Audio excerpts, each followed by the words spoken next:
Lo sentimos, Darwin, fin del árbol de la vida. El modelo empleado durante siglo y medio para dibujar la evolución de las especies no refleja lo complejo de la naturaleza. Algunos biólogos están tratando de derribar un árbol.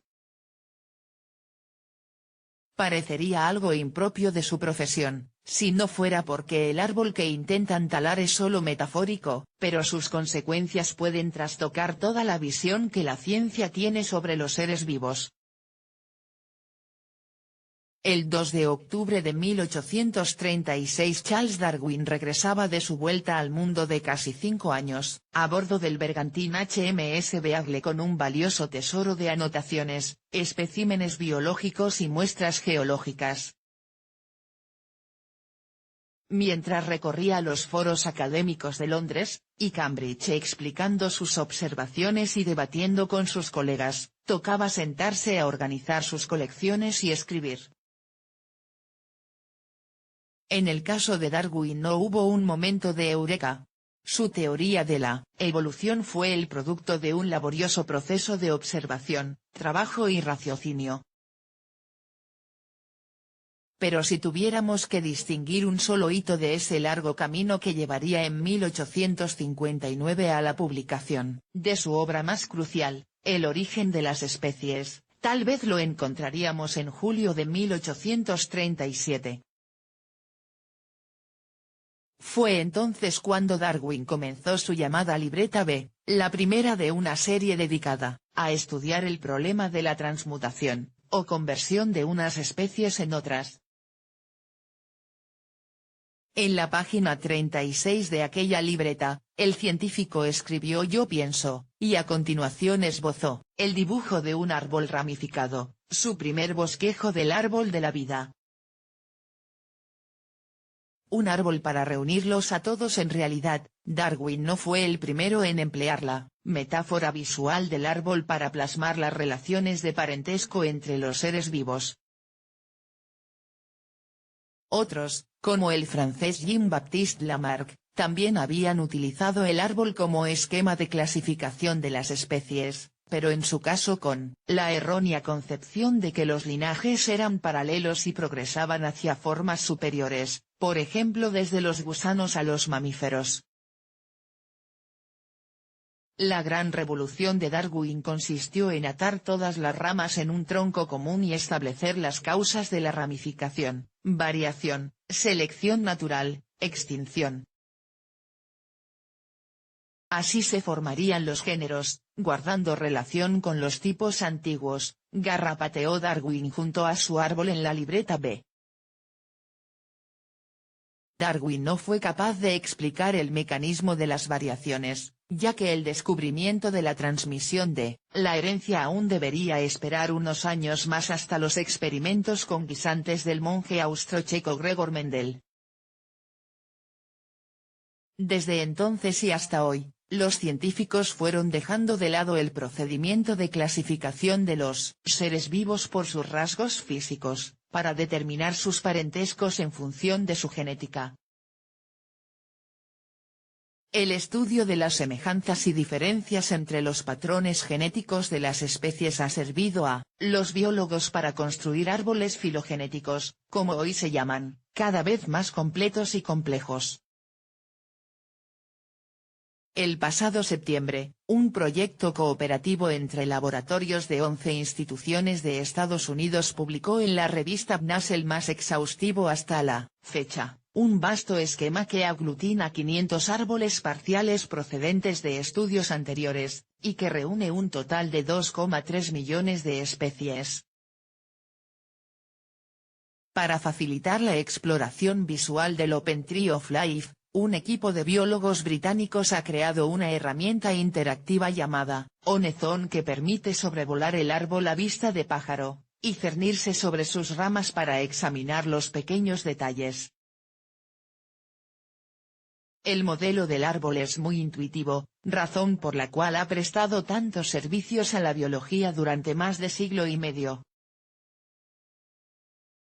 La longitud de las ramas corresponde al tiempo evolutivo, y la separación entre ellas representa el mayor o menor grado de parentesco que guardan entre sí las distintas especies o sus grupos.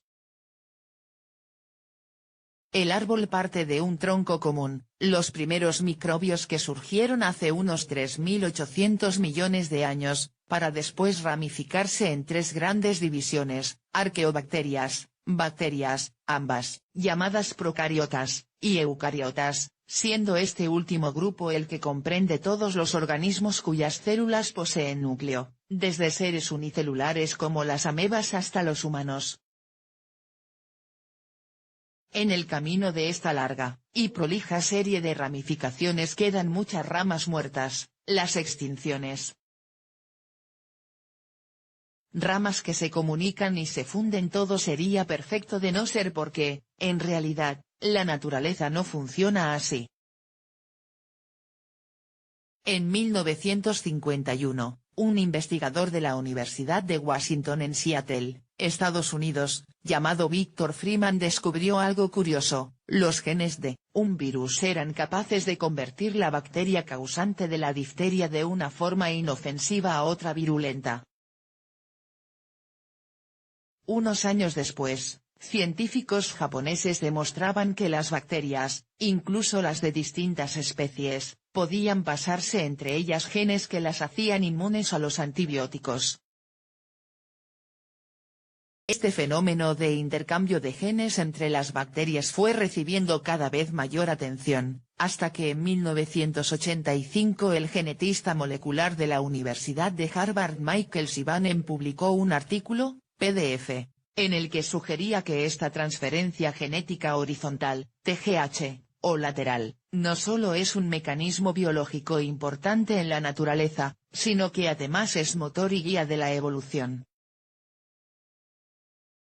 En la práctica, lo que hace la TGH es tender puentes, conectando las ramas entre sí. Es decir, rompe la estructura lineal del árbol evolutivo de las bacterias para dar lugar a algo más parecido a una red. Es por esto que muchos científicos hoy reconocen que el modelo del árbol ya no sirve para las bacterias. Mi propia visión es que el árbol de la vida tiene muy poca relevancia para los procariotas por la prevalencia de la TGH, expone a El Español el filósofo de la ciencia John Dupré, de la Universidad de Exeter, Reino Unido. Y dado que el número de especies bacterianas se estima en varios millones, Dupré concluye que aunque exista un árbol de la vida, las entidades que distinguen no son las más importantes. Pero la TGH no es el único mecanismo que destruye el esquema ideal, ni las bacterias las únicas afectadas. En la década de los 60, la bióloga Lynn Margulis propuso que las mitocondrias y los plastos, orgánulos presentes en el interior de las células eucarióticas, fueron originalmente microbios de vida libre que encontraron su camino en la evolución uniéndose en simbiosis a otras células mayores. Esta teoría de la endosimbiosis o simbiogénesis ha recibido numerosos apoyos experimentales. En general, la simbiosis es considerada por muchos expertos como otro elemento que rompe la imagen del árbol, ya que dos organismos simbióticos comparten su destino, formando lo que podría llamarse un ser vivo compuesto. La simbiosis es casi tan universal, y tan íntima, que el tipo más fundamental de individuo es típicamente el holobionte, o el todo simbiótico, señala Dupré. En la imagen del árbol, la simbiosis equivale a dos ramas que se funden en una. Uno de los científicos que más han contribuido a la demostración de la endosimbiosis es William F. Martin, de la Universidad Heinrich Heine de Düsseldorf, Alemania. El trabajo de Martin ha revelado que las bacterias no solo se quedaron a vivir en nuestras células, sino que al hacerlo dejaron un rastro de su ADN en nuestros cromosomas. Y dado que la comparación de los genomas permite establecer los grados de parentesco, este legado genético bacteriano en las células eucariotas trastoca por completo la foto de familia. En 1993 Martin descubrió que si comparaba ciertos genes concretos, el resultado era un árbol en el que las bacterias se ramificaron primero de un tronco común del que después surgirían las arqueobacterias y los eucariotas. Sin embargo, si estudiaba otros genes diferentes, el dibujo era el contrario, las arqueobacterias fueron las primeras en separar su camino del de bacterias y eucariotas. Esto era lo que nosotros veíamos mientras todos los demás estaban celebrando el árbol, apunta Martin a El Español. La trama de la vida. Así pues, la promiscuidad de los genes no es solo cosa de bacterias. Hoy sabemos también que el genoma de especies como la nuestra contiene fragmentos heredados de virus. Ahora, un nuevo estudio ha mostrado que los tardígrados u osos de agua, animalitos minúsculos que viven en la humedad y el musgo, tienen, nada menos que un 17% de su genoma prestado de otras especies, no solo de bacterias, sino también de arqueobacterias, plantas y hongos. Según Martin, como promedio, solo del 0,1 al 1% de cada genoma se ajusta a la metáfora del árbol.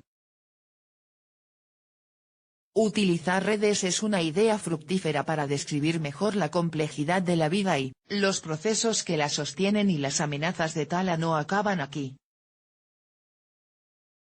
Un reciente estudio dirigido por los investigadores de la Universidad Pierre-Marie Curie, París, Philippe López y Eric Baptiste ha analizado en masa genes de microbios recogidos de varios entornos, incluido el intestino humano, descubriendo algunos tan diferentes a todo lo conocido que según los autores son compatibles con divisiones adicionales de la vida. Es decir, ni arqueobacterias, ni bacterias, ni eucariotas, sino otra cosa. Baptiste aclara a El Español que sus resultados son solo un primer paso muy preliminar, pero con independencia de que el posible hallazgo pudiera revolucionar por completo las clasificaciones actuales, insiste en que sus investigaciones ciertamente alientan una mayor consideración a los aspectos colectivos y reticulares de la evolución biológica. Utilizar redes es una idea fructífera para describir mejor la complejidad de la vida y los procesos que la sostienen, afirma. ¿Es un árbol? ¿Es una red? ¿Es una trama? Se pregunta Martin. El problema, destaca el científico, es que abandonar una metáfora visual tan sencilla como el árbol nos deja sin otra que sea igualmente intuitiva. Si desechamos el árbol y queremos un gráfico que no sea la interpretación de un artista, las cosas se ponen muy difíciles, advierte. Sobre todo cuando los biólogos ni siquiera han llegado a un acuerdo general sobre qué palabra debería sustituir a árbol. Es bastante frustrante, admite Martin. Por el momento, las hachas siguen en alto.